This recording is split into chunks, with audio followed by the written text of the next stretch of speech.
COVID-19 masih saja ada, namun tidak sedikit yang dapat sembuh dari paparan COVID-19. Merubah pola hidup yang sehat dan melakukan pemulihan menjadi hal yang harus Anda lakukan agar tubuh kita bisa kembali menjadi lebih sehat. Lantas, apakah ada makanan yang harus dikonsumsi oleh penyintas COVID dalam masa pemulihan? Di Hidup Sehat Plus kali ini, saya Dr. Sabrina Raisa bersama dengan Dr. Maria Haryono akan berbincang lebih lanjut untuk mencari tahu jawabannya. Nah, Dr. Maria, mungkin masyarakat juga ingin tahu ya dok ya, sebenarnya apa sih dok yang terjadi pada paru-paru pasien yang menderita COVID? Mungkin dari gejala yang paling ringan sampai yang terberat dok. Ya, jadi kan rasanya semua juga sudah tahu bahwa pada saat kita terinfeksi virus COVID ini, jadi selaput bagian dalam paru-paru yang harusnya tempat pertukaran oksigen ini akan terbungkus oleh cairan. Nah, semakin meluas biasanya juga gejalanya menjadi semakin berat. Kita sih berharap ya udah OTG aja, isolasi dengan gejala ringan, kemudian bisa recovery sendiri. Tetapi kan kita tidak bisa menduga siapapun bisa kemudian berubah kondisinya menjadi berat bahkan ada yang harus sampai pasang alat bantu nafas. Baik, jadi berarti terkumpul cairan ya dok ya, dari kondisi yang paling ringan mungkin batuk sampai kondisi yang paling berat, sesak nafas berat ya dok ya. Dokter, ngomong tentang sesak berat nih dok, kadang-kadang juga orang malah tidak merasa sesak tapi saturasi oksigennya turun kan dok? Bisa terjadi kondisi kayak happy hypoxia yang banyak orang kenal. Jadi kayaknya kok nggak sesak, tapi begitu diukur saturasinya berkurang. Jadi memang ini juga yang harus diwaspadai ya.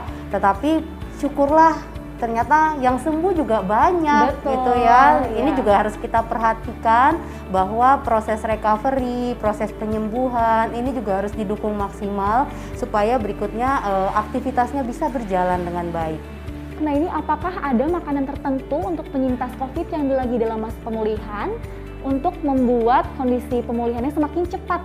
Ya, sepanjang yang saya tahu belum ada nutrisi satu jenis makanan khusus yang kemudian ini hanya makan ini kemudian akan menyembuhkan COVID, akan menghindarkan COVID, atau mungkin paru-parunya langsung bersih hanya dengan satu makanan. Tetapi yang kita butuhkan adalah beraneka varian jenis bahan makanan supaya proses penyembuhannya ini berjalan dengan sempurna. Karena tadi ada yang ringan, ada yang berat gitu ya. Mungkin yang perlu saya ingatkan, kalau terjadi kita nggak tahu ya badan kita ototnya habis atau enggak gitu ya, perlu ekstra protein seberapa banyak.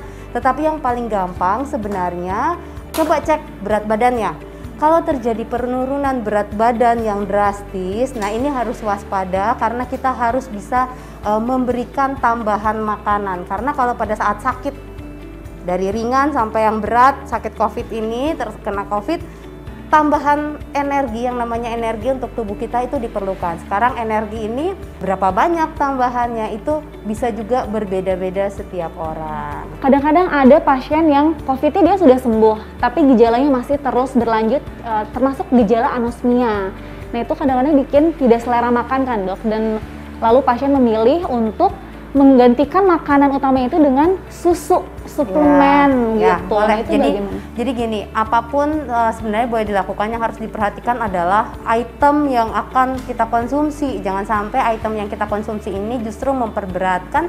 Kalau saat kita lagi sakit COVID gini, inflamasinya meningkat. Berarti yang harus kita konsumsi makanan yang bersifat antiinflamasi.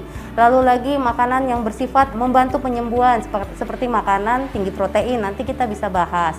Lalu kalau lagi proses penyembuhan terus ada yang perutnya nggak enak, ada yang males makan karena mungkin belum kembali ininya ya, cita rasanya belum kembali, pembaunya juga belum kembali.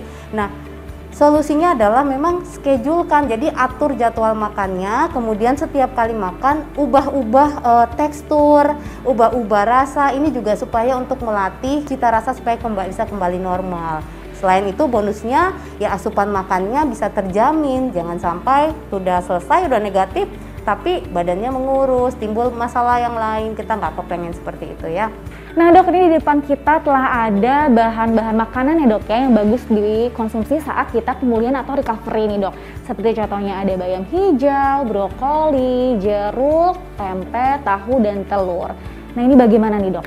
Nah jadi sebenarnya yang ada di hadapan kita memang ada beberapa jenis, tapi ini hanya sebagian kecil dari yang mudah kita peroleh ya. Jadi sebenarnya jangan jadi alasan. Contohnya ada brokoli nih dok ya, brokoli antioksidannya tinggi, vitamin C juga banyak. Vitamin C yang lain yang mana bisa kita konsumsi? Jambu, ini vitamin C-nya tinggi.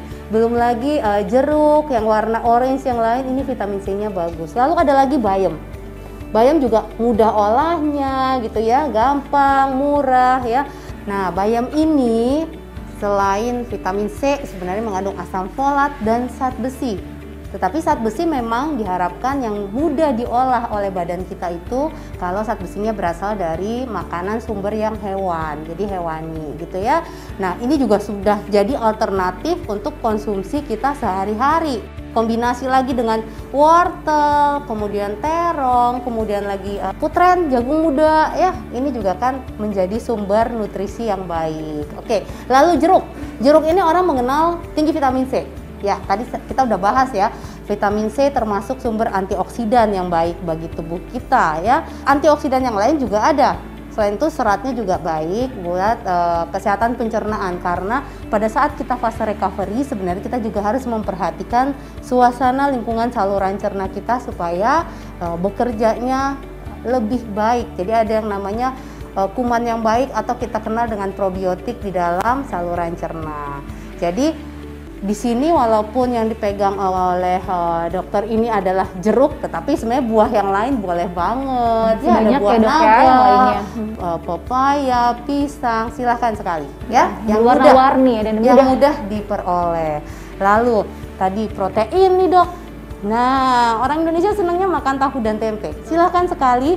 Jadi tahu dan tempe ini sumber protein nabati yang juga bagus sekali buat kita konsumsi sehari-hari.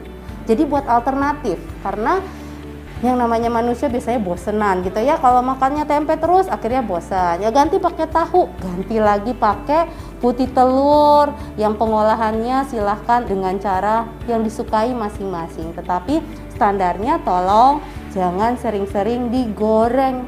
Ya, santan juga, pemakaian santan juga sebisa mungkin dihindari ya, atau dikurangi lah, karena santan ini sifat lemaknya juga kan jenuh. Jadi kita mengurangi respon inflamasi ini, jadi jangan konsumsi yang lemak-lemaknya jenuh. Seperti itu. Ada lagi ikan, ya silahkan pilih yang ikan bervariasi. Tetapi jangan ikan asin ya dok, karena kalau ikan asin hati-hati yang hipertensi. Yang perlu diingat juga nih dok, di balik makanan ini setiap orang ada kondisi penyakit komorbid, bisa jadi ya ada yang diabetes, hipertensi atau kombinasi ya beberapa penyakit. Ini juga harus disesuaikan. Jangan sampai yang sering kita dengar, saatnya COVID, saatnya kita fase recovery, makan aja sebanyak-banyaknya. Nah, mungkin saya mau bantu meluruskan, butuh ekstra energi betul, tetapi bukan berarti makan sebanyak-banyaknya kemudian semua gula masuk ya, makanan yang manis, tepung masuk, kita tidak memperhatikan unsur-unsurnya. Padahal yang diperlukan adalah betul boleh banyakkan dikit, tetapi unsur-unsurnya juga diperhatikan dong. Contohnya, kalau mau masak nih, kadang-kadang kita kan pakai minyak ya, dan tadi sudah saya katakan dibutuhkan juga sumber lemak yang baik. Ingat, badan kita butuh lemak tetapi yang baik punya. Salah satunya yang biasa orang Indonesia adalah gunakan minyak untuk tumis-tumis ya, untuk matangkan bumbu. Silakan gunakan misalnya minyak olive, minyak canola ya, hindarkan pemakaian minyak ini dengan cara digoreng. Itu dia pemirsa penjelasan dari Dr. Maria Haryono tentang makanan yang bagus dikonsumsi dalam masa pandemi ini khususnya untuk recovery. Saya Dr. Sabrina Raisa dan Dr. Maria Haryono untuk Hidup Sehat Plus.